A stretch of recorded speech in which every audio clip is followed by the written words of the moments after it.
Sou seu Osório. E se você acha que homem velho não chora pelo que viveu, então senta aí porque eu vou te mostrar como é que o passado sabe morder e morder sem pena. Eu tô com 80 anos nas costas e mais de 90 entalados aqui dentro. Porque viver é uma coisa, agora engolir calado o que te fizeram é outra. Isso aqui não é desabafo, é vômito. E vai sair tudo agora. Moro hoje em Campo Grande, Mato Grosso do Sul. Já vivi em cidade grande, em vila enfiada no fim do mundo. Já dormi em galpão, em barraco, em cabaré. Já comi resto de feira, já dormi num assoalho de caminhão. Já fui expulso de pensão por não pagar. Trabalhei na estrada por quase 30 anos. Caminhão velho, carregando tudo quanto é tralha desse país. De peça roubada até defunto. O povo acha que caminhoneiro é vagabundo, mas é porque nunca sentou o rabo num banco duro de ferro com a bunda ardendo depois de 12 horas sem parar. Tive mulher, e mesmo assim nem sei se fui marido de verdade. Ela morreu cedo. Câncer, diziam, mas pra mim morreu de tristeza. Morreu calada, igual eu vivia. Tive 2 filhos, que talvez nem saiba mais do que é o som da minha voz. E eu também não corro atrás porque aprendi que pai ausente é só o reflexo do menino que nunca teve alguém por ele. Já fui ajudante de pedreiro, matei porco pra festa, já trabalhei limpando tanque de veneno na lavoura, já levei pancada da polícia e já dormi no banco da praça esperando o mundo me notar. Nunca notou. Mas também, depois do que eu passei, eu mesmo parei de me notar faz tempo. Só que tem uma coisa que nunca me largou, e é por isso que eu tô falando aqui hoje. Tem um peso aqui dentro, do tipo que não sai nem com reza brava. Uma coisa que começou lá atrás, quando eu ainda era só um moleque que sonhava em virar gente. E essa coisa tem nome, tem rosto, tem sobrenome. E se eu não tirar isso agora, eu levo comigo pro caixão. E morto calado é tudo que ele sempre quis. Meu avô, Coronel Norberto. Chamavam ele de coronel por respeito, por medo ou por costume, vai saber. Nunca foi do exército, mas o jeito que mandava, que falava, que olhava, ninguém ousava contrariar. Era daqueles que não levantava a voz, só abria a boca e o mundo se calava. Um homem alto, de chapéu que ninguém ousava tocar, voz rouca, passo firme. Os adultos tremiam quando ele chegava. E as crianças aprendiam cedo a baixar os olhos. Na cidade ele era rei, tinha terra, tinha gado, tinha o respeito da polícia, da igreja, da farmácia, do prefeito. Era o tipo de homem que, quando tossia, o padre dizia saúde. Quando andava pela feira, os comerciantes baixavam os preços sem ele pedir. Quando o nome dele era citado, vinha sempre com um doutor. Mesmo que ele mal soubesse ler, ninguém desafiava, ninguém dizia não. E se dissesse, sumia. Dentro de casa era pior. Ele mandava em todo mundo. Meu pai era o filho mais velho dele, mas parecia um servo. Falava baixo, nunca discordava. Minha mãe era um fiapo de mulher, calada, nervosa, sempre se atrapalhando toda para fazer as vontades do sogro. Tios, tias, primos, todos andavam como se tivessem o chão marcado com régua. Tudo o que ele mandava era lei, e o que ele fazia, ninguém perguntava, nem mesmo quando era estranho, especialmente quando era estranho. E no meio disso tudo, eu era o escolhido, o herdeiro. Desde pequeno, fui tratado como se fosse o novo rei que estava para assumir o trono. "Este aí é meu moço de ouro", ele dizia, com aquele sorriso que congelava a espinha. "Vai ser mais homem que o pai, vai me suceder, vai manter o nome da família limpo e respeitado."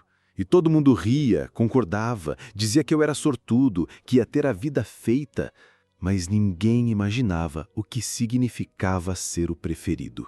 Ele me dava presente caro, me colocava no colo, na frente de todo mundo, me fazia sentar ao lado dele nas refeições, dizer sim senhor e repetir frases que ele mesmo inventava para testar meu respeito. Dizia que eu era o único ali que prestava, que os outros eram fracos, que iam virar nada. Mas eu era o futuro.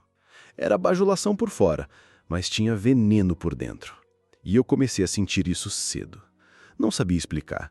Só sentia. Uma náusea quando ele se aproximava, uma vontade de desaparecer quando ele me chamava para ficar sozinho com ele.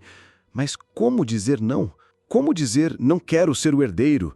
Se toda vez que eu tentava fugir, minha mãe me puxava pelo braço e dizia: "Vai com seu avô, menino. Ele te ama." Amava sim. do jeito que ninguém devia amar um neto. Mas isso eu só fui entender muitos anos depois. Naquela época, eu só sentia que tinha algo errado. Sentia que o carinho dele era diferente, que os olhos dele ficavam tempo demais em mim, que os abraços duravam segundos a mais do que deviam, que as mãos dele eram gentis demais nos lugares errados. Mas se eu dissesse qualquer coisa, ninguém acreditaria. Como é que alguém ia duvidar do Coronel Norberto? Eu fui ficando calado, fingindo que era normal, que estava tudo bem, que ser o moço de ouro era mesmo um presente. Mas dentro de mim era como se eu estivesse sendo forjado no fogo, um fogo que não queimava por fora, só por dentro. E quanto mais eu crescia, mais o olhar dele apertava. Teve um dia, eu tinha uns 7 anos. A gente estava no rancho da fazenda. Ele me levou para aprender a pescar, segundo ele. Mas naquele dia, eu entendi que pescar era só desculpa. Quando voltamos para casa, eu estava diferente. Não sabia o que tinha acontecido de verdade, mas sabia que algo em mim tinha quebrado. Fiquei quieto. Minha mãe perguntou se eu estava doente. Eu balancei a cabeça. Meu pai não falou nada. E o velho só me deu um tapinha no ombro e disse: "É assim que o homem aprende." Foi aí que eu comecei a me apagar, a virar sombra. Ainda era o herdeiro para os outros, mas por dentro, né, já estava murchando. E foi só o começo. A gente cresce achando que o mundo gira em torno do que os adultos dizem que é certo. Respeita seu avô, homem não chora, tudo o que ele faz é pro seu bem. E eu fui engolindo essas frases feito veneno diluído em leite morno. Porque o pior do que me acontecia eram os sorrisos ao redor. Enquanto eu aprendia a encolher minha alma para caber no colo dele, os outros batiam palma. Depois daquele dia no rancho, eu entendi que aquilo não era só uma sensação ruim. Era algo que ia crescendo dentro de mim feito bicho. Eu voltava para casa com o corpo sujo de barro e a cabeça cheia de perguntas que eu nem tinha vocabulário para fazer. Dormia de olho aberto, fingia que estava cansado. Começava a ter febre só de escutar ele chamando meu nome. Meu nome, que ele falava com aquele tom calmo, quase doce, que dava mais medo do que grito. Mas o mundo não parava. A escola continuava. As tarefas da fazenda também. E eu ali, com 7 anos, fingindo que estava tudo bem. Minha mãe me mandava limpar o galinheiro. Minha tia pedia ajuda para lavar a roupa. Meu pai me dava tapinha nas costas e dizia que um dia eu ia ser homem igual o vô. Se ele soubesse o que ser homem significava na mão daquele velho. Uma noite, eu juntei coragem. Fui até a cozinha, onde minha mãe preparava café com leite para ele. Falei baixo, sem saber como dizer: "Mãe, eu não gosto quando ele me chama para ir no rancho." Ela nem virou o rosto. Só perguntou: "Tá com preguiça de aprender as coisas de homem, é isso?" Eu fiquei parado, a boca seca. E ela completou: "Você tem que dar graças a Deus por ter um avô que quer te ensinar." Naquela hora, alguma coisa dentro de mim desligou. Foi como se a última luz tivesse se apagado. Eu não ia ser salvo, nem por ela, principalmente por ela. Depois disso, comecei a virar mestre em escapar. Inventava dor no estômago, dizia que tinha esquecido o dever da escola, me escondia atrás do chiqueiro até escurecer. Um dia me enfiei dentro de um barril velho de água da chuva e fiquei ali por horas. Saí todo molhado, tremendo, e quando perguntaram onde eu estava, disse que tinha dormido debaixo do pé de manga. Riram, acharam graça. Esse menino vive no mundo da lua. Se soubessem o inferno que era meu mundo. Ele não brigava quando eu fugia, não batia, não ameaçava, só olhava. Aquele olhar que atravessava até parede. Um olhar que dizia: "Você pode correr, mas você é meu." E eu acreditava, porque criança acredita em tudo, principalmente quando o medo é maior que a vontade de viver. Comecei a mentir. Disse que estava gripado, que estava com verme, que o padre tinha mandado eu estudar mais, qualquer coisa para não ter que ir para o tal rancho ou para aquele quarto abafado onde ele gostava de me colocar para conversar de homem para homem. Era sempre isso, essa frase, de homem para homem, mas nunca teve conversa, só silêncio e aquele jeito de me olhar como se eu fosse bicho no curral. Eu não sabia mais quem eu era. Na frente dos outros, eu sorria. Era o herdeiro, o orgulho da família, o menino que ia longe. Por dentro, eu era só um monte de medo amontoado. Um menino que fingia estar inteiro, mas que dormia com vontade de desaparecer. Uma vez, eu tentei contar para o professor. Ele perguntou por que eu vivia com olheira, porque eu estava indo mal nas contas, porque eu tremia quando alguém tocava no meu ombro. Eu juntei coragem, enchi o pulmão e travei. Não saiu nada, nem palavra, só lágrima. E ele disse: homem que é homem não se afoba com bobagem, Osório. Vai lavar o rosto e volta para a sala. Mais uma porta fechada. Foi por essa época que comecei a me esconder em um lugar que ninguém ia, debaixo da casa. Um espaço apertado, cheio de teia de aranha, pó, pedaço de telha velha. Eu me enfiava ali com um cobertor escondido e passava horas. Era o único lugar onde o mundo não me enxergava, onde nem o avô, nem a mãe, nem ninguém podia me achar. E mesmo naquele buraco, eu me sentia mais seguro do que em qualquer quarto da casa. Teve um dia que ele me pegou lá, me puxou pelo braço forte e disse: você é herdeiro, não rato. Sai desse buraco e vem ser homem. Eu não chorei, nem reclamei. Só deixei ele me arrastar. Já tinha aprendido que reagir era pior. Que quanto mais você mostrava fraqueza, mais ele apertava. Comecei a sonhar com fuga. Sonhava que um caminhão passava na estrada e me levava embora. Que eu virava caixeiro viajante, que ia para a cidade, que sumia no mundo. Que ninguém mais ia me chamar de meu moço de ouro. Só que criança não tem perna para fugir. E eu sabia que, se tentasse, ele ia achar. E quando achasse, aí o inferno virava festa. Comecei a me perguntar: será que sou eu errado? Será que é isso mesmo que acontece quando se é o preferido? Será que todo avô faz isso com o neto e só eu que estou sendo fraco? A mente da criança vira um labirinto. E a cada curva tem uma culpa nova. Teve um dia, num almoço de domingo, que ele me chamou para sentar no colo. Eu disse não, alto, pela primeira vez. Todo mundo na mesa ficou em silêncio. Ele me olhou e eu tremia inteiro. Mas ele não disse nada, só riu. Aquele riso que não tinha graça. Tá crescendo, moço. Já tá querendo dar opinião. Naquela noite, ele não me chamou para nada, mas também não olhou mais na minha cara. E eu não sabia se era alívio ou medo. Porque quando ele ficava em silêncio, era pior. Era quando ele tramava, e eu sabia que a próxima vez ia doer mais. Sempre doía mais quando ele ficava tempo demais sem me chamar. A criança que eu fui começou a morrer ali, um pedaço de cada vez. No silêncio da minha mãe, no olhar do meu pai que fingia não ver, nos domingos em que eu tinha que sorrir mesmo sem querer. Quando a gente é criança, o corpo ainda não sabe mentir. A alma até tenta fingir que está tudo bem, que é só impressão, que é coisa da cabeça. Mas o corpo sabe. Ele arrepia quando não devia, foge quando sente o perigo, embrulha o estômago antes da mente entender o porquê. E eu, com 8 anos recém-feitos, já vivia em guerra com o meu, porque meu corpo já tinha percebido tudo, mas minha cabeça ainda lutava para achar que era só excesso de zelo do vô. Depois daquele almoço, quando me neguei a sentar no colo dele, a casa ficou mais gelada. Ninguém falou nada, mas eu sentia. O velho me olhava menos, mas quando olhava, era mais fundo. Minha mãe ficou mais nervosa. Me mandava mais tarefas, como se eu precisasse pagar a penitência por ter respondido. Meu pai continuava ausente, como se a função dele fosse só existir no canto da sala, entre o cigarro e o silêncio. Eu, por dentro, já estava descascando igual goiaba passada. Andava com medo até da minha sombra. Dormia com a camisa enfiada até o pescoço, cobria as pernas mesmo no calor de 40 graus e passei a evitar qualquer contato. Se alguém esbarrava em mim, eu encolhia. Uma tia, que não tinha nada a ver com aquilo, um dia tentou passar a mão no meu cabelo e eu recuei tão forte que ela achou que eu estava doente.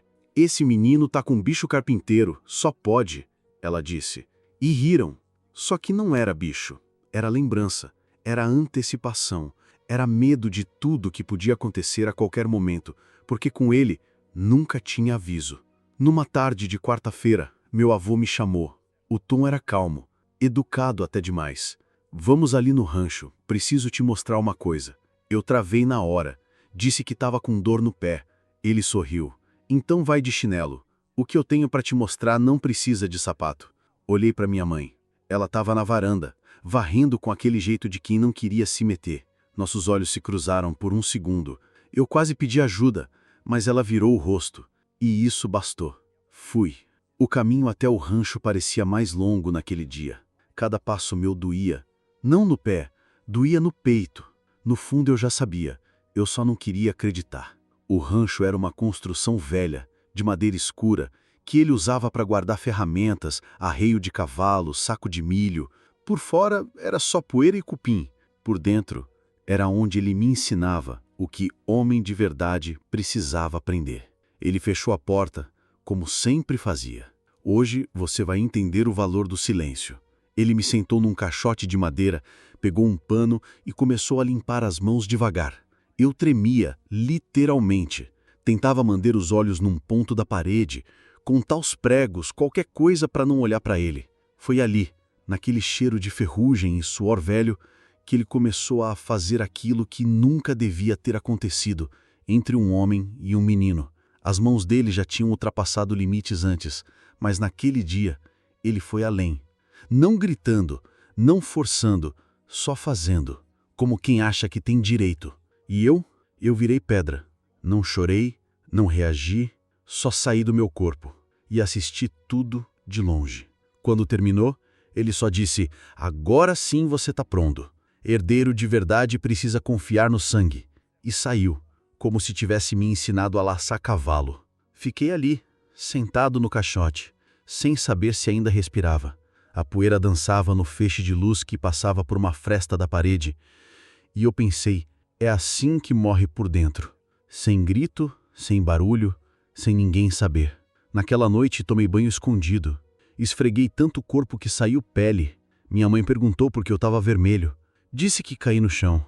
Ela balançou a cabeça. "Você é muito estabanado." Fiquei dias sem dormir direito. Qualquer barulho me fazia pular, qualquer voz grave me gelava. Até a risada dos meus primos me irritava. Comecei a ter nojo de mim, do meu corpo, da minha pele, da minha respiração. E quando me chamavam de herdeiro, eu tinha vontade de vomitar. Tentei fugir. Num domingo, de madrugada, coloquei um pão velho na sacola, enchi uma garrafinha de água e fui para a estrada. Andei descalço por 1 hora, mas não sabia para onde ir. Não sabia onde era o fim do mundo. Só sabia que queria chegar lá. Um conhecido da família me viu, me botou de volta no cavalo e me levou de volta para casa. Disse que eu era danado. "Esse moleque vai ser tropeiro quando crescer." Riu. Eu nem falei, só fiquei mudo, olhando o chão. Quando cheguei, ele estava me esperando no portão. Não gritou, não bateu, só disse: "Foi bonito o seu passeio, mas da próxima vez eu não vou buscar. Vai ser você que vai querer voltar, porque aqui é seu lugar. Aqui você é meu." E entrou, como se não tivesse dito nada. E era isso que me doía mais. Ele não precisava levantar a voz, não precisava trancar porta.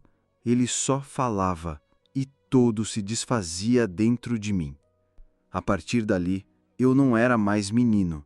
Eu era sombra, um vulto dentro da casa, um corpo presente, mas alma espalhada por partes. E ninguém via, ou fingia que não via.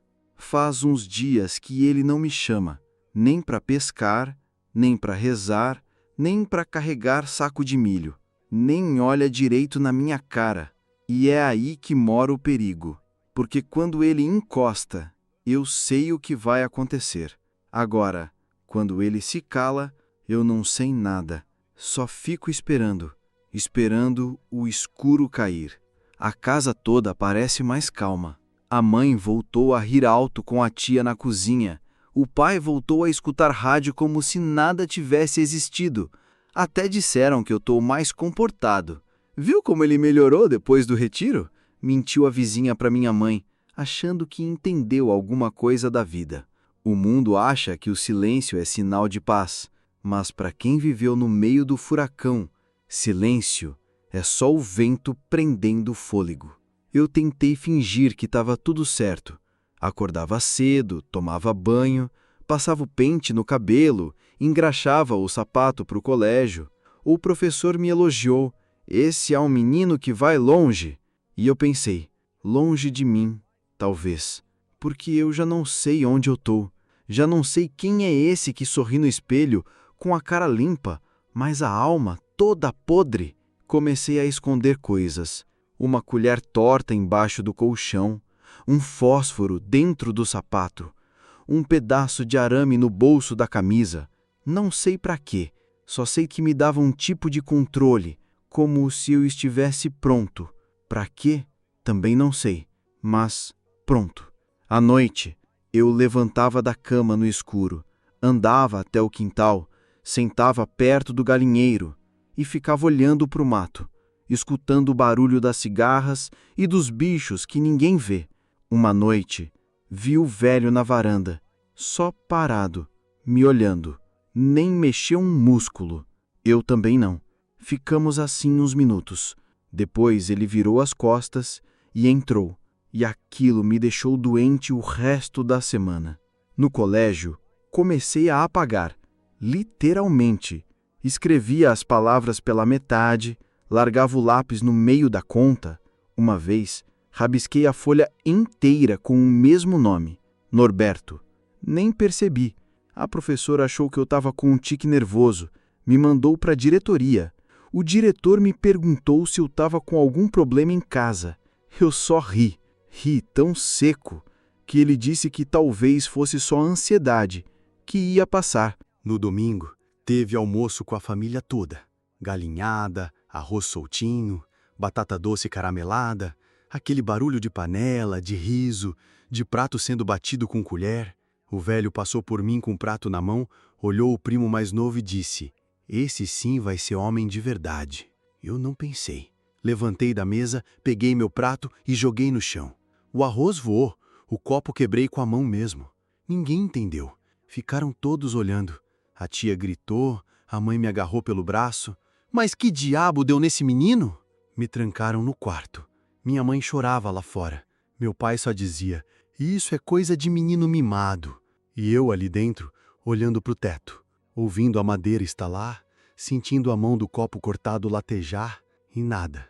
Não tinha raiva, não tinha tristeza, só um buraco, um eco. Naquela noite, peguei o espelho pequeno que ficava dentro do armário e encarei meu rosto por um tempo. Depois virei ele para a parede e pensei, se eu pudesse sair de dentro dessa cara, eu saía. Porque já não era mais minha. Era a cara do neto do coronel, era a cara do menino obediente, a cara que ninguém salvou. Me peguei perguntando umas coisas baixinho. Perguntei se ele ia voltar a me chamar, se ia voltar a ensinar as coisas dele. Perguntei se valia a pena crescer, se quando eu virasse homem, eu ia virar ele também.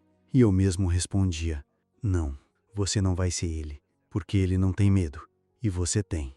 Mas o medo começou a mudar de lugar. Antes ele morava no peito, agora ele subiu para a cabeça. Tá virando pensamento ruim, tá virando desejo. Não de fugir, mas de sumir com ele. Não de pedir socorro, mas de calar ele. Um silêncio contra outro, o meu contra o dele.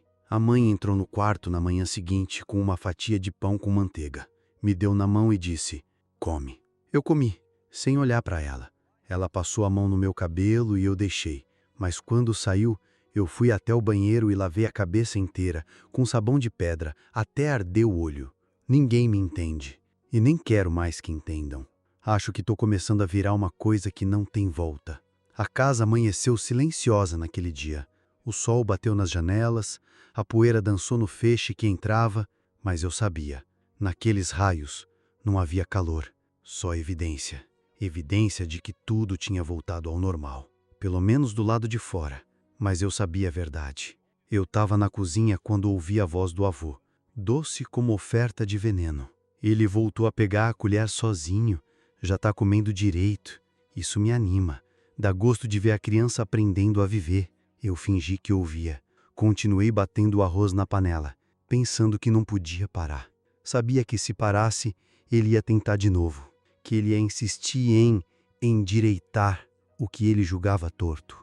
Quando terminou o almoço, o avô cochichou no meu ouvido: "Venha comigo." Eu congelei, porém meu corpo não obedecia.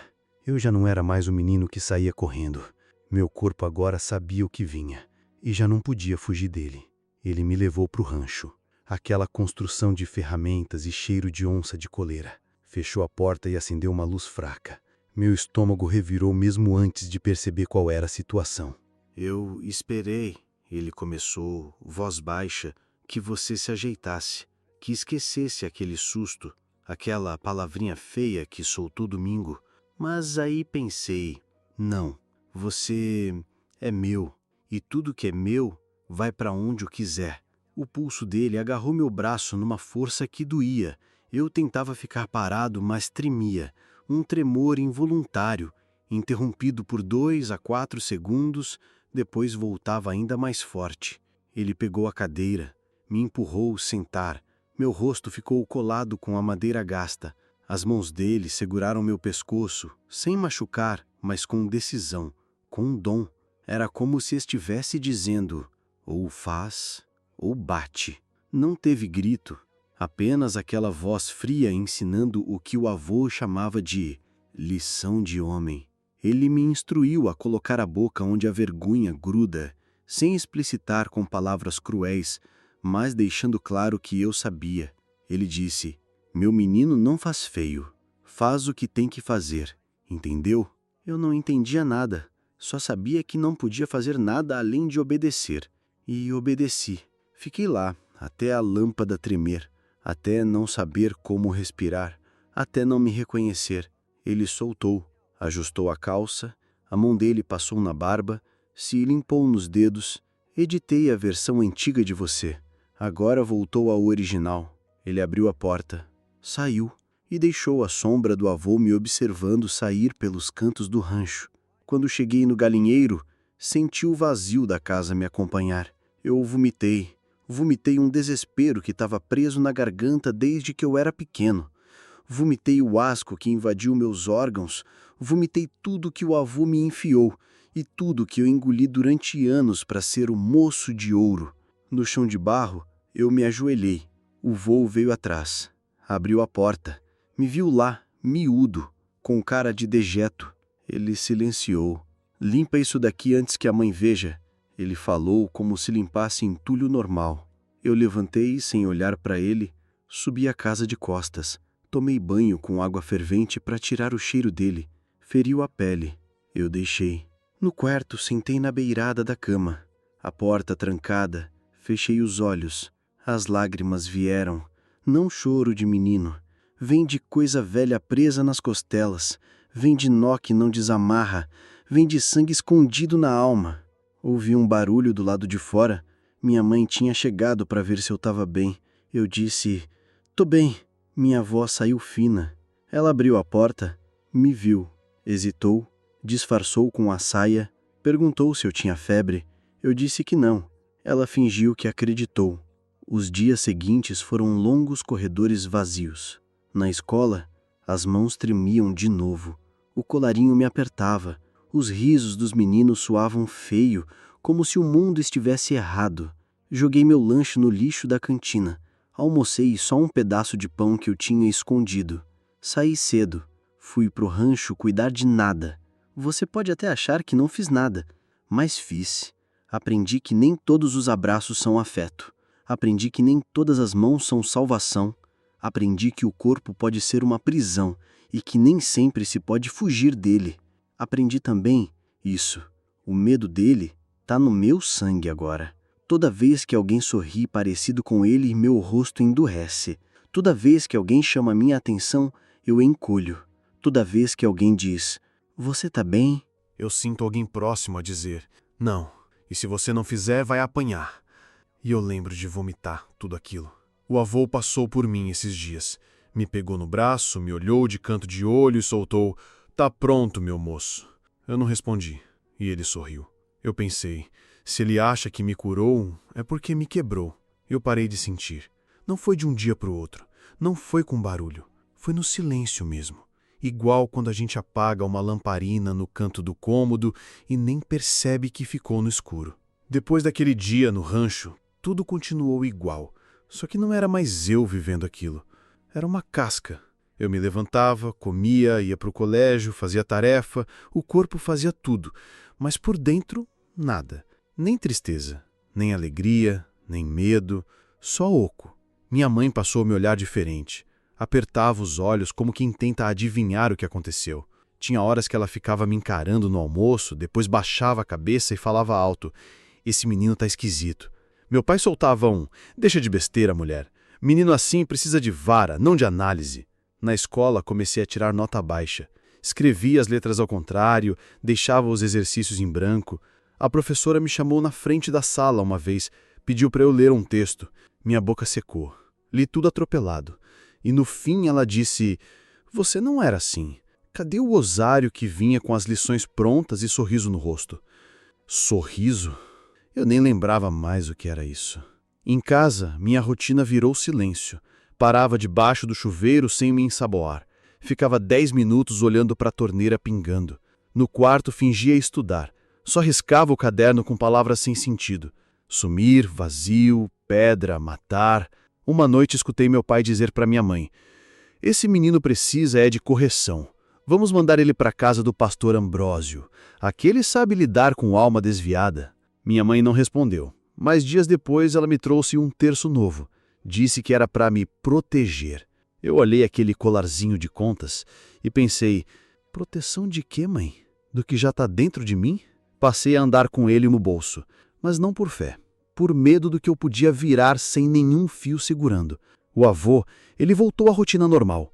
Começou a andar pela casa assobiando, contando causos, puxando conversa com os vizinhos. Era como se nada tivesse acontecido, como se aquilo que ele fez fosse só mais um dever doméstico. E o pior, todo mundo continuava tratando ele como um rei. Seu Norberto é homem de palavra, coronel de respeito, homem de moral. E eu, escutando tudo de longe, com a cara parada, como um morto de olhos abertos. Uma tarde, meu primo mais novo veio brincar comigo. Jogou pedrinha no meu quarto, chamou para pular corda. Eu não respondi. Fiquei parado, olhando ele rindo sozinho. Quando ele foi embora, senti um calor subir pelo peito. Uma raiva surda. Não dele, mas do fato de ele ainda ter aquela liberdade que eu perdi. A pureza, o tempo. Entrei no galinheiro. Achei uma faca velha de cortar cana, que o pai esquecia de vez em quando por lá. Não era afiada, mas ainda cortava. Eu olhei para ela, passei o dedo na lâmina e pensei: isso aqui um dia vai ser útil. Não estou dizendo que ia fazer, mas pensei. E pensar já foi um alívio. Outro dia, vi o avô dormindo na rede da varanda. Roncava alto. A barba dele tremia com cada suspiro. Fiquei olhando por uns 10 minutos, pensando como seria se ele nunca mais acordasse, se o peito dele parasse de subir e descer, se o mundo, enfim, me devolvesse o ar que ele roubou. À noite, sonhei que ele morria. No sonho, a casa fazia festa. Os galos cantavam afinado. O rádio tocava música bonita. Minha mãe servia pudim. Eu acordei sorrindo. Primeira vez em muito tempo. Mas durou pouco. A realidade voltou no café da manhã, quando ele puxou minha cadeira e disse: "Bom dia, meu neto. Dormiu bem?" Olhei nos olhos dele e disse: "Tô vivo." Foi tudo. E mesmo assim, ele ficou me olhando mais tempo que devia. Depois riu.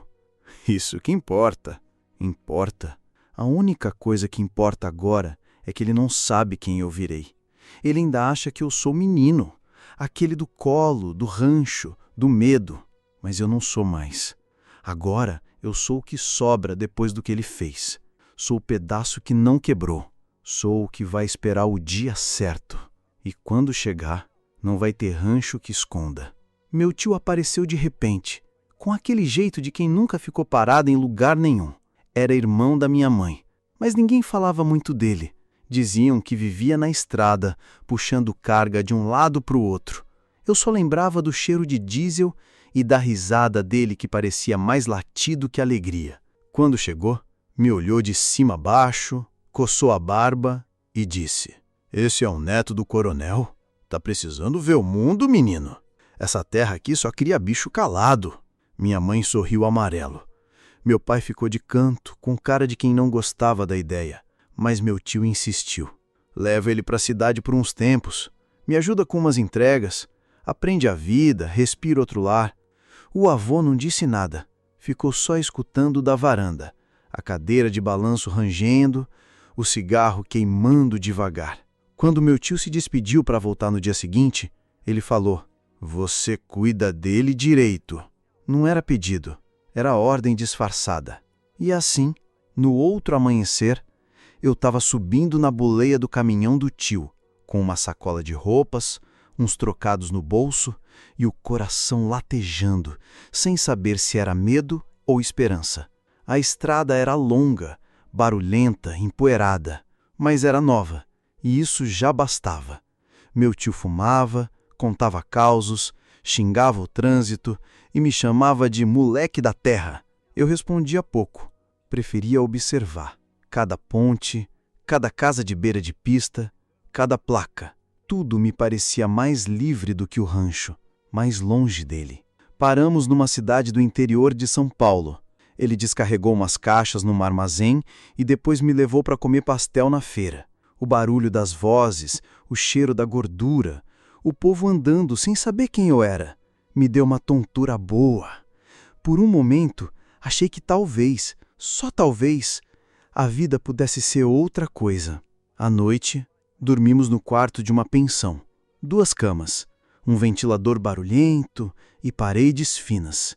Eu demorei a dormir, não por medo, mas por hábito. O corpo ainda acordava com qualquer ruído, o coração ainda disparava se alguém se aproximasse demais. Meu tio roncava alto. Eu olhava para o teto e pensava, será que eu consigo mesmo ir embora? Será que se eu não voltar, eles me esquecem? Mas o pensamento seguinte era pior. Será que se eu sumir, ele vem me buscar? No dia seguinte, seguimos viagem. Fomos parar numa cidade maior, onde ele descarregava móveis. Enquanto ele tratava com os carregadores, eu fiquei sentado na beira do caminhão olhando o movimento da rua. Um grupo de crianças passou correndo, brincando. Uma delas tropeçou e caiu. As outras riram, depois ajudaram. E eu ali, olhando aquilo como se fosse coisa de outro planeta. Me deu uma vontade doída de ser um deles. De voltar no tempo. De nunca ter conhecido o rancho. De nunca ter sido o menino de ouro. À noite ele me levou num bar de beira de estrada. Só para comer, segundo ele. Sentamos num canto, ele pediu cerveja e pastel.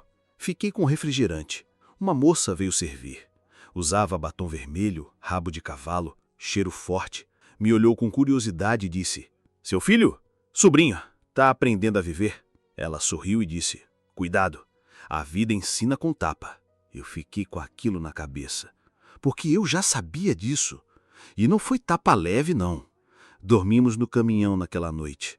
O cheiro do couro do banco, da poeira acumulada, do corpo do meu tio misturado com graxa, era outra prisão. Menos cruel, mas ainda assim sem janela. Tive pesadelo. Sonhei que o avô aparecia na beira da estrada, que batia no vidro do caminhão, que mandava eu descer, e eu descia e voltava. Acordei suando, tremendo. O tio me olhou de canto e perguntou, tá doente, moleque? Eu disse, tive um sonho ruim. Ele só respondeu, sonho ruim é presságio, mas também passa. No terceiro dia, ele me levou para conhecer a casa dele. Um quarto só, bagunçado, com cheiro de cigarro e rádio ligado o tempo todo. Mostrou onde guardava as ferramentas, onde dormia, onde fazia comida. Disse, se quiser ficar uns dias pode. Me ajuda, aprende, esquece a roça. Meu coração bateu diferente. Ficar, sumir, desaparecer. Mas aí veio a lembrança do rancho, do avô dizendo, você é meu. E aquilo gritou dentro de mim. Mesmo longe, ele ainda me segurava. Fiquei 3 dias na cidade. 3 dias tentando esquecer, tentando ser outro, mas meu corpo não deixava. Na hora de dormir, eu me encolhia. Se alguém batia na porta, eu pulava.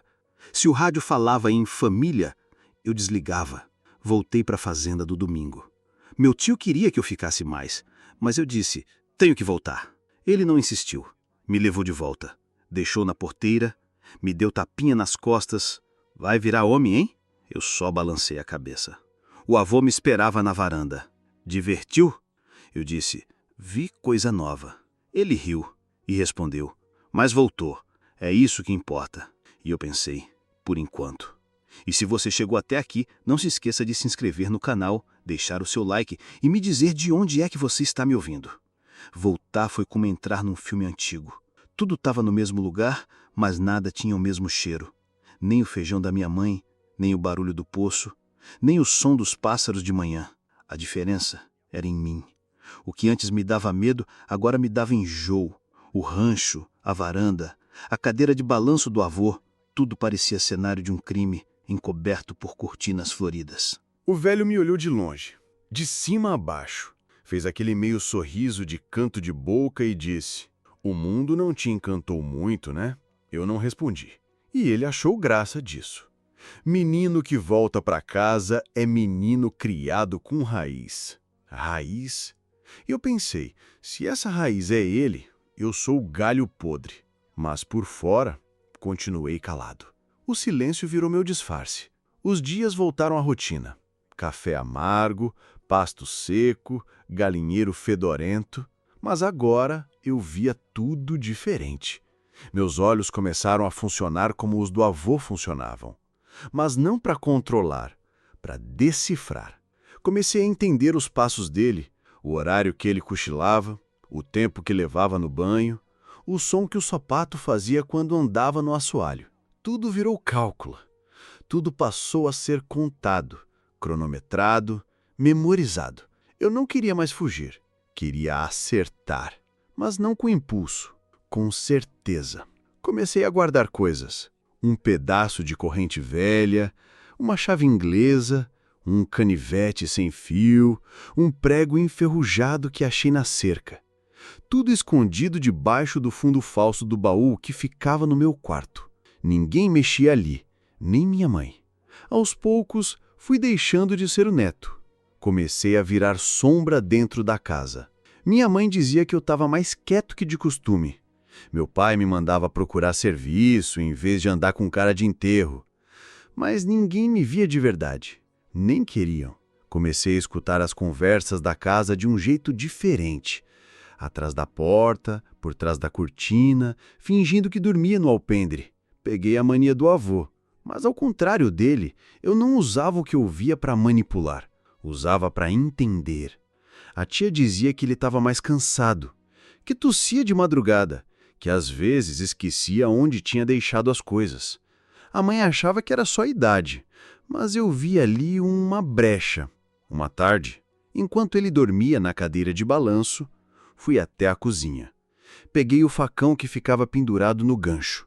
Só segurei. Olhei o cabo de madeira rachado, senti o peso da lâmina. O barulho da rede rangendo me fez devolver devagar, sem pressa. Mas ali eu soube. Quando chegasse a hora, não ia tremer. Na escola, passei a escrever poemas escondidos no caderno de matemática. Coisas sem rima, sem sentido para os outros, mas que para mim era código. Eu dizia coisas que ninguém entendia, tipo, o mato só cresce onde a enxada não alcança. Ou, tem árvore que precisa cair para dar sombra para o chão. Uma vez, a professora leu um desses e perguntou o que significava. Eu respondi, nada, é só frase. Ela disse que eu estava com a cabeça estranha. Eu sorri e não expliquei. À noite, sonhava com ele tropeçando na varanda e caindo com a cara no chão.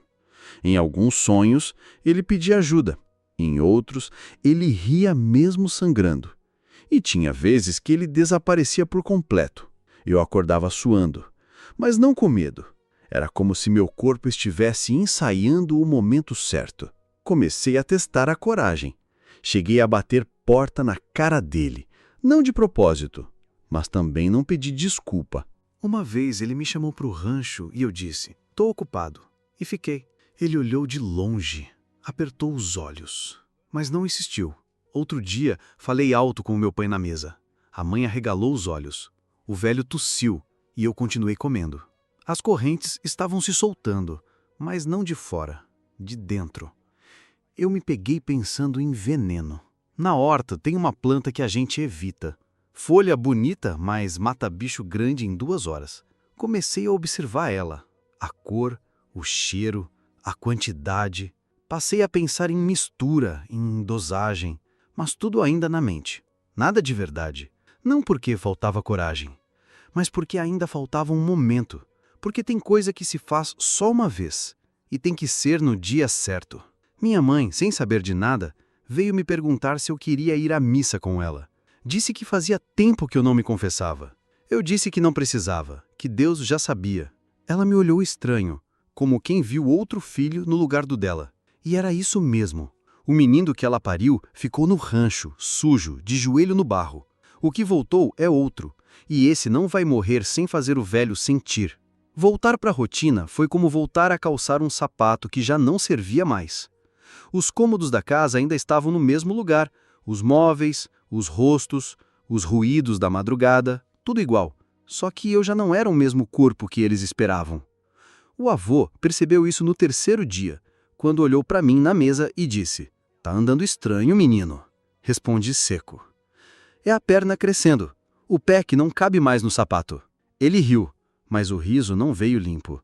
Teve um traço de desconfiança, daquele que só quem sempre mandou começa a ter quando sente que não manda mais como antes. E ali eu soube. Agora era minha vez de observar. Passei a acordar antes de todo mundo, não por obrigação, mas por vigia. Ia até o galinheiro só para ter certeza de que o velho ainda dormia. Depois voltava e fingia estar começando o dia com os outros. Enquanto minha mãe colocava água no fogo, eu reparava se ela escondia os olhos, se andava em silêncio perto dele. Tudo virou leitura. O mundo virou um livro aberto, e eu um leitor de intenções. Comecei a errar de propósito. Deixava o feijão queimar, servia o café frio, esquecia de buscar as coisas que ele mandava. Tudo cronometrado, testes pequenos, mas com relógio no pulso. Queria ver o limite, queria medir até onde ele ia fingir que ainda tinha controle. "Esse café tá com gosto de poeira", ele disse uma manhã. "Talvez seja da água, ou da colher que andou ficando perto do sabão." Ele me encarou, apertou o maxilar, mas não respondeu. Só tomou o resto em silêncio. No fundo eu via que ele tentava se segurar.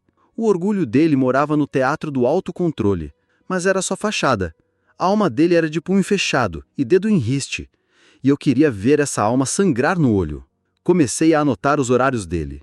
O tempo exato que passava no banheiro, as visitas à horta, as idas à venda da vila, o quanto de pinga ele tomava antes do almoço e o que deixava cair no caminho.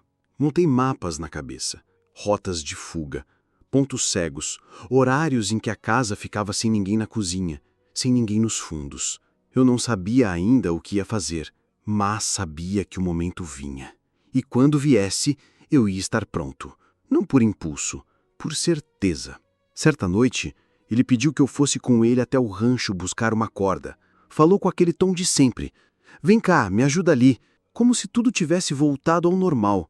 Eu disse: "Vai lá o senhor, eu tô com dor de cabeça." A reação foi quase imperceptível. Ele parou no batente da porta, deu um passo para trás, apertou os olhos. Eu percebi a faísca do incômodo, mas ele só disse: "Dor de cabeça não impede de ser útil. Impede de abaixar a cabeça." Ele ficou mudo por um segundo. Depois virou e foi sozinho. E eu tremi por dentro, mas me mantive firme. Minha mãe começou a reparar. Ela me puxou num canto e perguntou: "Você tá se achando o homem agora, é? Tô deixando de ser boneco. Cuidado como fala. Cuida você de ouvir." Ela me deu um tapa leve no braço, como se quisesse trazer de volta o filho que não conhecia mais. Mas eu não estava mais naquele corpo. Uma tarde, vi o avô tropeçar sozinho no quintal. Pisou em falso na raiz de um pé de goiaba. Caiu de lado. Quando ele levantou, estava sujo de terra e com o chapéu amassado. Me viu no portão. Esperava que eu risse, ou corresse para ajudar, mas eu só disse: "Nem tudo que cai é vento." Ele levantou devagar, limpou a calça e disse: "Tá engraçadinho." Eu respondi: "Só tô mais leve." Ele entendeu. No fundo, entendeu. Comecei a provocar mais direto. Um dia, no almoço de domingo, cortei a carne dele em pedaços tortos, duros. Ele tentou mastigar, cuspiu no prato. Disse que aquilo estava de fazer cachorro passar fome. Tem cachorro que come até o que não devia. Foi minha mãe quem quebrou o silêncio, gritando: "Osório, que é isso, menino?" Só um comentário. Meu pai me olhou como se visse uma ameaça, mas não disse nada, porque no fundo ele também sabia que o menino da casa não existia mais. O avô se levantou da mesa e disse: "Vamos resolver isso mais tarde." Mais tarde pode ser nunca. E ele saiu. Nessa noite, dormi com um facão ao lado da cama. Não pela ação, mas pela possibilidade. Não usei, mas sonhei que usava. Aquele domingo parecia igual a todos os outros, até que não era. Eu acordei sabendo que algo mudaria. Levantei antes de todo mundo, esperei o sol invadir a casa, olhei no espelho e vi que meu rosto tinha cansaço comprado a preço muito alto. Caminhei até a cozinha, ajeitei o canto do pano no repuxo da mesa e fiquei esperando. Ele entrou devagar. Parecia andar sobre cinzas. Parou diante de mim. Não sorriu. Não disse bom dia. Me olhou. Eu retribuí com silêncio. A madrugada me ensaiara o que viria, e já não havia volta. Você vai me acompanhar no rancho. A frase saiu seca, sem convite, sem hesitação. Era ordem. O rancho era aquele mesmo lugar conhecido, o lugar do barulho abafado. Mas dessa vez parecia outro lugar, mais pesado. O ar matinal parecia ameaçar. Você tá com cara de quem quer se despedir, Osório. Não respondi. Então, vai me ajudar a carregar umas madeiras. Ele estendeu um pedaço de corda. Ou prefere que te carregue? O tom era gentil, mas a ameaça transbordava. Eu respirei fundo. Não. Ele sorriu, mas era sorriso murcho. Acha mesmo que pode escolher? Nesse momento eu vi as mãos dele apertarem a corda e vi a história inteira me encolher dentro. Mas o que fiz foi abrir a boca, sem temer a resposta. Acabou. Ele se aproximou, devagar, colocou o cabo da corda no chão, então me segurou pelos ombros, os dedos apertaram a carne dos meus braços, com força, e disse: então eu ensino de novo, sem gritar, mas com uma energia que furava a pele. Me empurrou. Fui para o centro do rancho, caí de joelho. A lona velha rangia, os sacos de grãos estavam no canto, rígidos. O silêncio se armou ao redor. Se quiser me desobedecer, vai pagar por isso. Ele apertou o meu braço, apertou até doer. Não era para machucar qualquer parte, era para intimidar, para quebrar. Eu engoli o medo, me mantive calmo, mas ele viu que a razão ainda habitava meus olhos. Ele me chamou para frente, me empurrou contra o contrapeso pesado de madeira. Fez um esforço para me impor posição. Falou: aí, faz o que eu peço. O que ele pedia? Um aceno mudo de volta à normalidade? Uma entrega da minha força? Ele não explicou, só segurou firme. Eu travei. Aquele momento durou alguns segundos, que pareceram horas. Meu corpo apertado no tronco de madeira, os dedos dele na minha pele, o silêncio esmagando tudo ao redor. Ele repetiu: venha. A voz dele era convidativa, mas a mão era comando. Eu senti o calor subir, meu coração roncou, o chão do rancho me tremia. Pensei em fugir, em gritar, em me enfiar num buraco e dormir até acordar novo. Mas nada aconteceu. Ele me impulsionou, me fez encostar. O corpo dele colou no meu. Passei todo o tempo querendo que alguém aparecesse, alguém salvasse. Mas a casa estava morta. Quando parou, soltou. Deu um passo atrás. Lembre-se, ele disse, suado, você é meu. E saiu. O silêncio voltou, mas para mim era grito.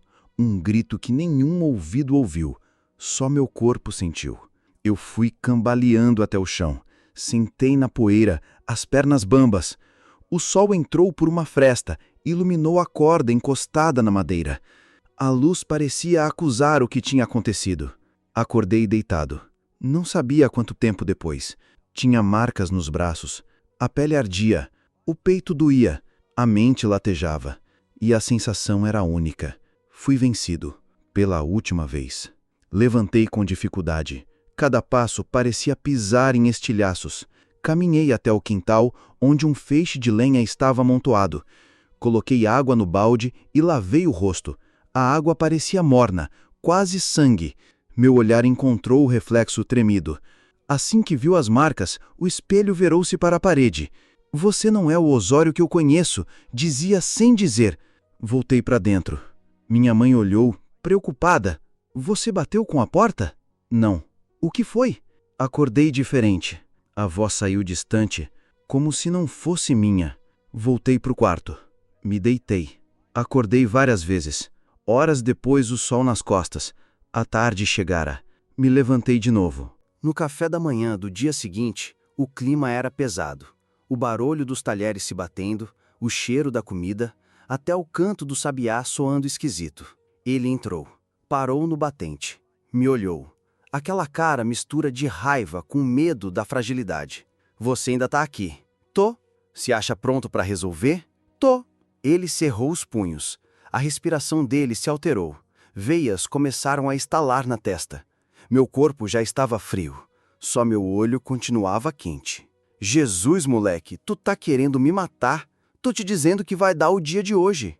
Aquele silêncio durou uns segundos. Meu peito latejava, mas não abanava.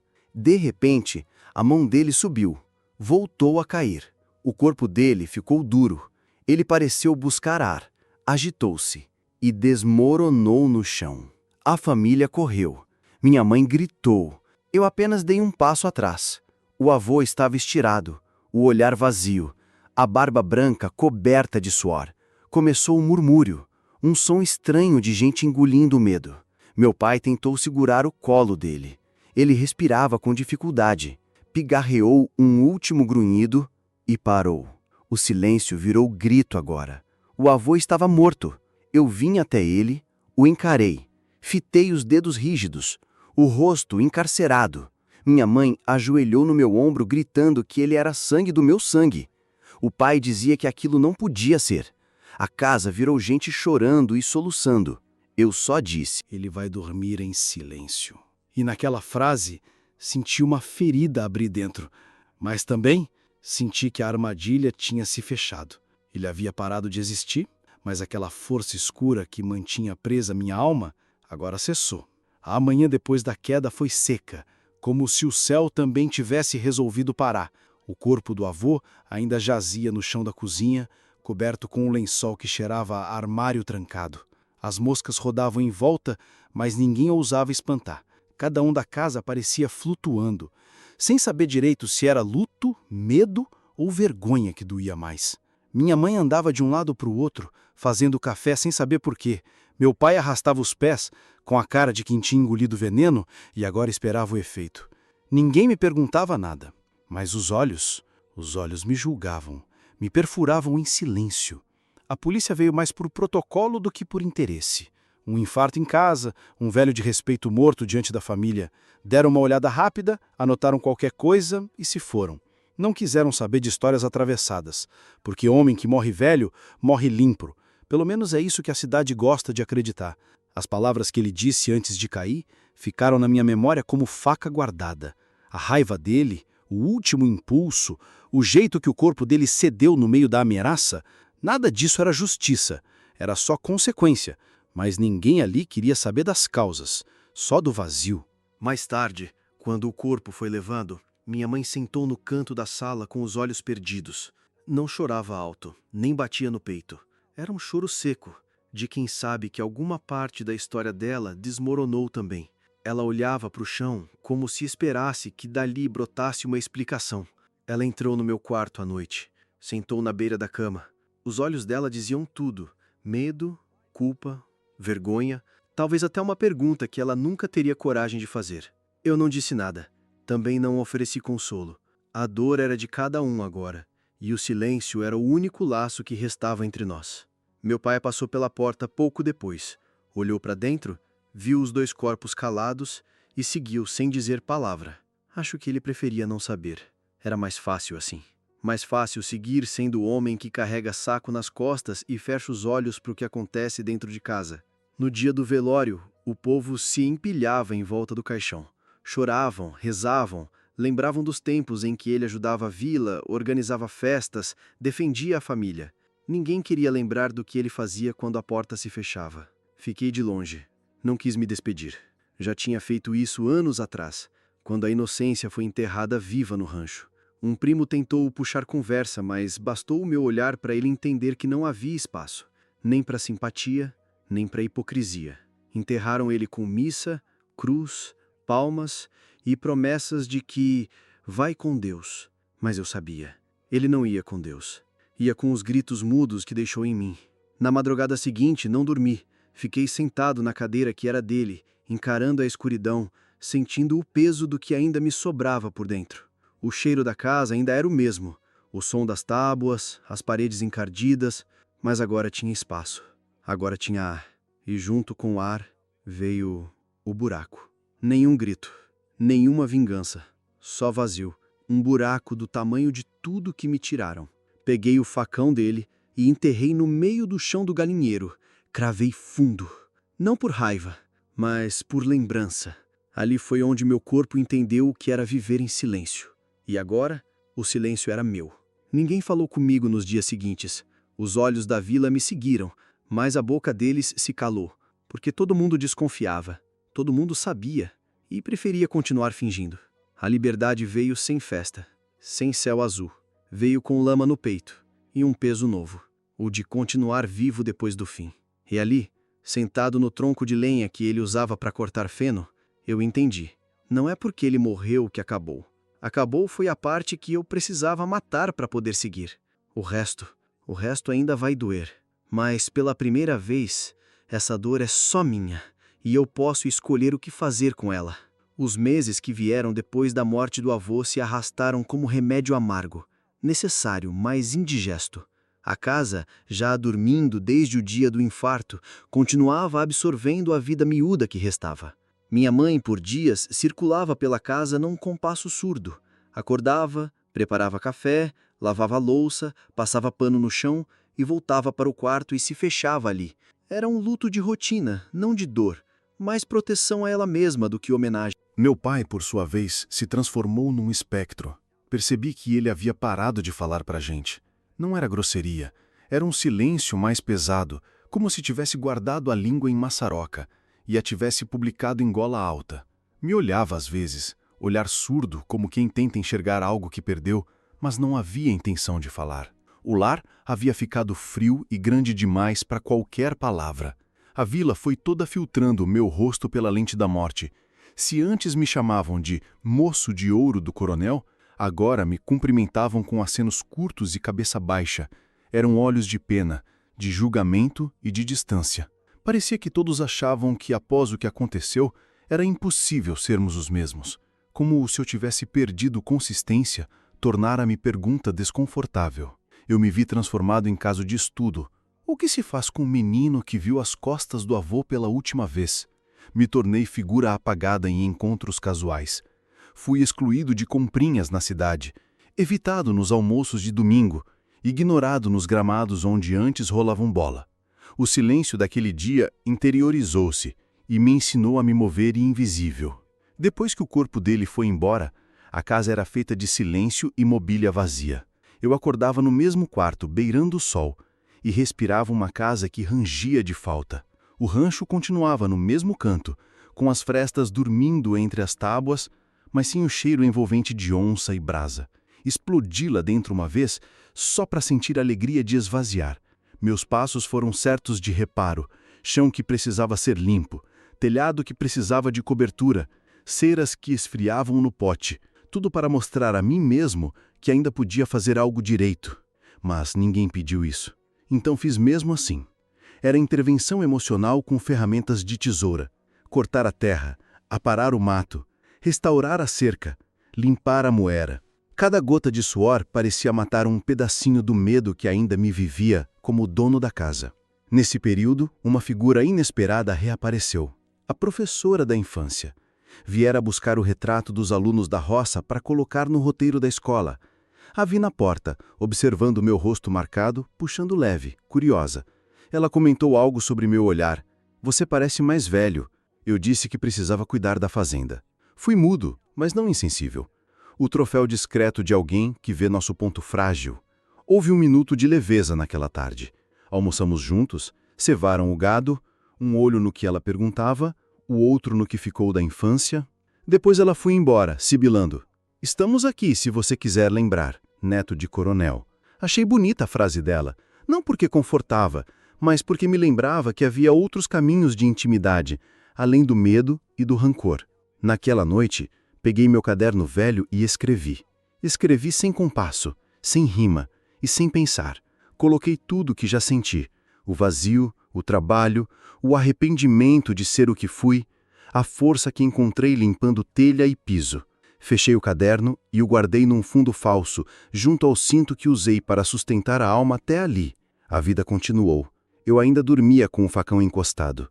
Ainda encarava o rancho de longe. Ainda me movia pela casa com cautela. Mas um fato clareou tudo. Percebi que mesmo aqui, vivendo uma paz sem grito, meu coração não respirava. Continuava acorrentado ao passado. Aquele cheiro ácido de rancho. E foi aí que decidi. Escolhi não despedir-me.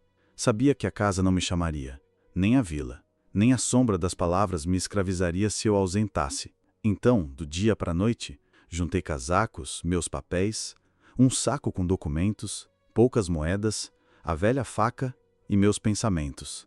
Acordei cedo, sem alarde, sem olhar para trás. Saí pela porta da frente, o mesmo batente que rangia com meu corpo aflito. Dei um último passo no quintal seco, onde as galinhas bicavam distraídas, o sol já clareava forte em cima das telhas, o vento balançava o pano da roupa no varal. Deixei virar imagem do adeus e fui embora. Não gritei, nem chorei, nem falei adeus. Apenas caminhei com o coração leve pela primeira vez desde criança, sabendo que para seguir em frente era preciso partir em silêncio, mas também que aquele terreno vazio de casa e alma continuaria sendo fundação para qualquer reconstrução que eu quisesse. Eu sou Osário, agora com 80 anos nas costas e no rosto. Morei boa parte da minha vida em Campo Grande, fechado num silêncio que aprendi a carregar como capa, mais para me proteger do passado do que para esconder de quem quisesse me conhecer. Pesa dizer que não sou mais o menino que saiu da fazenda, trancado em mim mesmo, mas carrego as marcas daquela casa velha como tatuagem no peito. Logo que cheguei aqui, fui de tudo. Peão de boiadeiro, ajudante de pedreiro, carregador de sacas em armazém. Qualquer trabalho pesado servia para manter o corpo ocupado e a cabeça em silêncio. Se esse peso físico me cansava, o emocional me pedrava. Trabalhava do sol ao sol e dormia pensando em nada. Era a única forma que encontrei para sobreviver sem ter que lembrar. Anos depois, conhecia a ela, uma mulher bem vivida, de olhos que não perguntavam demais. Casamos quando eu já tinha uns 50 e poucos anos. Não foi amor virar poesia, foi parceria. Ela sabia das minhas cicatrizes, sabia que alguns dias eu voltava e fechava a porta sem falar, que tinha noites em que dormia de costas para a cama, deitado ao meu lado, mas sem tocar braço nenhum. Ela respirava comigo o único tipo de silêncio que não me doía. Veio um filho que nunca nasceu. Existiu por nome nos meus papéis e planos, mas a vida resolveu não entregar. Dói lembrar, mas houve um tempo em que o quarto ficou vazio demais, e eu tive que guardar mais uma ausência entre as lembranças. Depois disso, não tive pressa para ter outro filho, nem para exigir da vida. Metade do que já tinha de sentimento ferido bastava. Quando dei conta, os anos tinham virado décadas. Trabalhei até os 60 e poucos anos, quando o corpo decretou que não podia mais. A mente, essa ainda demorou para silenciar as lembranças. Mas a ela foi embora antes. Morreu quieta, sem alarde, 3 anos atrás. Deitou em casa, respirou fundo e foi. Eu ainda me pergunto se ela faleceu por não querer ver minha alma pesarosa pela janela. Talvez quisesse paixões mais leves, chama que tragasse menos o passado. Depois que ela se foi, fiquei na casa sozinhas. As plantas cresceram comigo. Uma árvore pequena, um pé de manjericão, um cacto teimoso. Aprendi que manter planta viva era exercício de esperança. Cada broto me lembrava que podia vir vida nova, mesmo das rachaduras mais sujas. A casa ficou vazia, mas respira. Eu cuido dela devagar. Tenho filhos agora. De outro casamento ou de outra vida, não sei bem. Eles moram longe, espalhados em cidades diferentes. Um virou motorista, o outro professor. Tenho netos que jamais virão me visitar. Insistem que vou para lá pro mestrado em bênçãos que eu nunca pedi. Nossa relação é leve, à distância. Em data de aniversário, uma ligação. No Natal, mensagem com feliz aniversário. Todo mundo acha que eu vivo bem. E vivo, só que vivo ausente. Desde que deixei a fazenda, aprendi que distância geográfica não cura dor, mas dá respiro. A mente teve espaço para respirar entre trabalho, amigos, livros mal lidos, músicas baixas de rádio. Me vi longe das mãos calejadas, dos dias que só amanheciam com a servidão da rotina pesada. Mesmo assim, de nada me livrei. Só aprendi a caminhar com a sombra ao lado, sem me deixar esmagar. Passei a escrever num caderno umas frases que vi surgir dentro. Não são poesia, são confissões de boca fechada. Falo de velhice, da terra santa que carrego no peito desde os 7 anos. Falo da companheira que ouviu meu silêncio. Falo dos filhos que não têm coragem de olhar meus olhos cheios de história. Falo de saudade, uma saudade que não dói, só existe. E de orgulho, porque sobrevivi. Aos 80, meu corpo já reclama. Dói a perna, dói o umbigo, até o cabelo dói. Mas a mente está clara. E é nela que me apoio para encarar meus dias. Cedo coloco café na mesa, leio a Gazeta. À tarde tomo banho morno e saco a cadeira para a varanda. Às vezes alguém passa a pé, me cumprimenta baixinho. Eu respondo, bom dia, meu filho. E fico ali, olhando a rua vazia. Nunca voltei na fazenda. Tenho o facão que deixei cravado. Tá guardado num cofre com os cadernos. Mas não tenho vontade de ver a terra que carimbou minha angústia. Prefiro a memória do que o passado ali plantado. A lembrança me basta. Não sinto que perdoei. Acho que não perdoo mesmo. Mas também não sufoco por isso. Perdoar não é tirá-lo da história. Seria apagá-lo. E eu não quero apagar. Quero lembrar do que foi e ser livre por diante. Hoje, olho para mim naquele espelho sem me destruir. Meu rosto talhado em ranhuras, a pele enrugada, os olhos cansados de firmes ao mesmo tempo. E digo, eu vivi. Vivi o que não quis, passadinho em mim por mão de homem violento. Vivi o silêncio que me consumiu, vi os olhos da vila me varrerem. Vivi a morte em casa, vi as lutas silenciadas depois que saí. Vivi o amor contido, a falta dos filhos, a solidão escolhida. Vivi o ontem como ferida e o hoje como conquista. Foi tudo, e foi longe. Agora, se ouvirem algum grito saindo da minha garganta, não é saudade, nem súplica. É meu corpo lembrando da força que tive para continuar respirando. E essa sim, foi a vitória que me apropriei. E se você gostou desse relato, não se esqueça de se inscrever no canal e deixar o seu like e me dizer de onde é que você está me ouvindo.